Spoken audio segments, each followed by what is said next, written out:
Hello दोस्तों, नमस्कार। स्वागत है आप सभी का आज की इस क्लास में।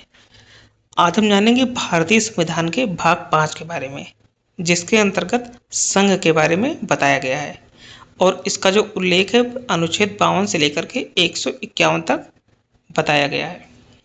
इस भाग में केंद्र सरकार यानी संघ की कार्यपालिका, संसद, सर्वोच्च न्यायालय एवं नियंत्रक एवं महालेखा परीक्षा से संबंधित प्रावधान किया गया है।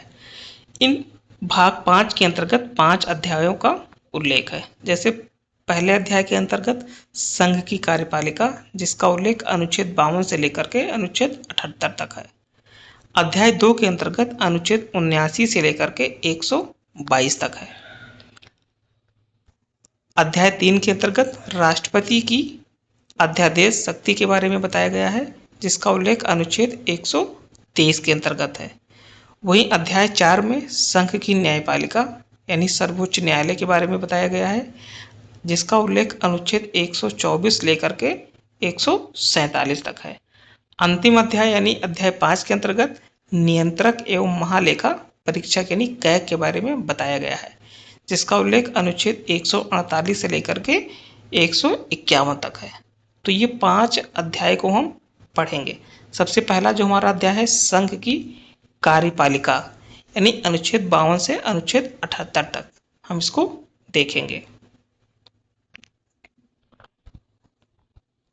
तो जो सबसे पहले बात होगी भारतीय संविधान में राष्ट्रपति से संबंधित अनुच्छेद, जिसका उल्लेख अनुच्छेद 52 से लेकर के अनुच्छेद 78 तक है। सबसे पहले आपको यही ध्यान रखना है कि अनुच्छेद 52 से अनुच्छेद 78 तक किसका प्रावधान किया गया है, तो राष्ट्रपति से संबंधित प्रावधान किए गए हैं। तो अनुच्छेद 52 के अंतर्गत भारत में एक राष्ट्रपति होगा, ऐसा उल्लेख किया गया है। अनुच्छेद 53 के अंतर्गत संघ की कार्यपालिका शक्ति राष्ट्रपति में निहित होगी, इसका प्रावधान किया गया है। अनुच्छेद 54 में राष्ट्रपति के निर्वाचन से संबंधित प्रावधान है। अनुच्छेद 55 के अंतर्गत राष्ट्रपति के निर्वाचन की रीत यानी राष्ट्रपति का निर्वाचन कैसे होगा, इसके बारे में बताया गया है। अनुच्छेद 56 के अंतर्गत राष्ट्रपति का कार्यकाल जो कि 5 वर्ष का होगा, इसका उल्लेख है। वहीं पे अनुच्छेद 57 के अंतर्गत पुनर्निर्वाचन की पात्रता के बारे में बताया गया है। अनुच्छेद 58 के अंतर्गत राष्ट्रपति बनने की योग्यताएं क्या होगी, इसके बारे में बताया गया है। अनुच्छेद 59 के अंतर्गत राष्ट्रपति पद की शर्तें क्या होगी, इसके बारे में बताया गया है। अनुच्छेद 60 के अंतर्गत राष्ट्रपति की शपथ के बारे में उल्लेख किया गया है।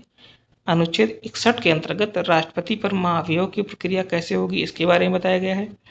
अनुच्छेद 62 के अंतर्गत राष्ट्रपति पद की रिक्ति भरने के लिए निर्वाचन होगा, इसको बताया गया है। वहीं पे अनुच्छेद 63 के अंतर्गत भारत में एक उपराष्ट्रपति होगा, इसके बारे में उल्लेख किया गया है। अनुच्छेद 64 के अंतर्गत उपराष्ट्रपति जो होगा वो राज्यसभा का पदेन सभापति होगा, इसके बारे में बताया गया है।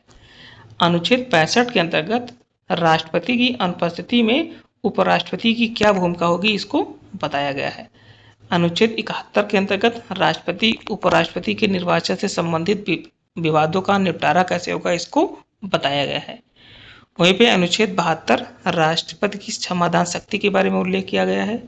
अनुच्छेद 74 के अंतर्गत राष्ट्रपति को सहायता और सलाह देने के लिए मंत्रिपरिषद होगी, ऐसा उल्लेख किया गया है। अनुच्छेद 75 के अंतर्गत प्रधानमंत्री एवं मंत्रियों से संबंधित प्रावधान किया गया है। अनुच्छेद 76 के अंतर्गत भारत का महान्यायवादी होगा, इसको बताया गया है। अनुच्छेद 77 के अंतर्गत भारत सरकार के कार्यों का संचालन कैसे होगा, इसका उल्लेख है इसमें। अनुच्छेद 78 के अंतर्गत प्रधानमंत्री के राष्ट्रपति के प्रति कर्तव्य क्या होगा, इसको बताया गया है।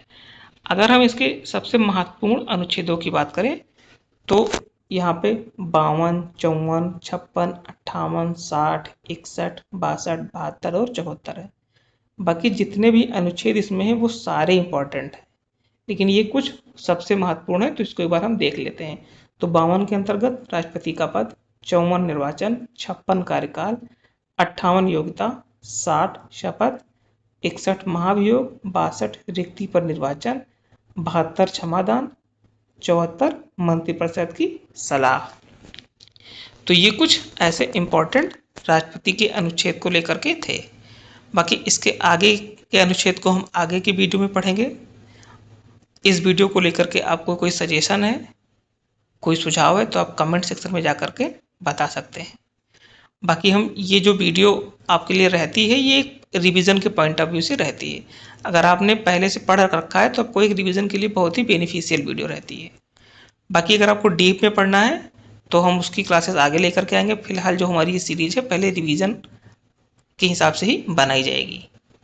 तो मिलते हैं आगे के अनुच्छेद के साथ। तब तक के लिए दोस्तों नमस्कार, जय हिंद।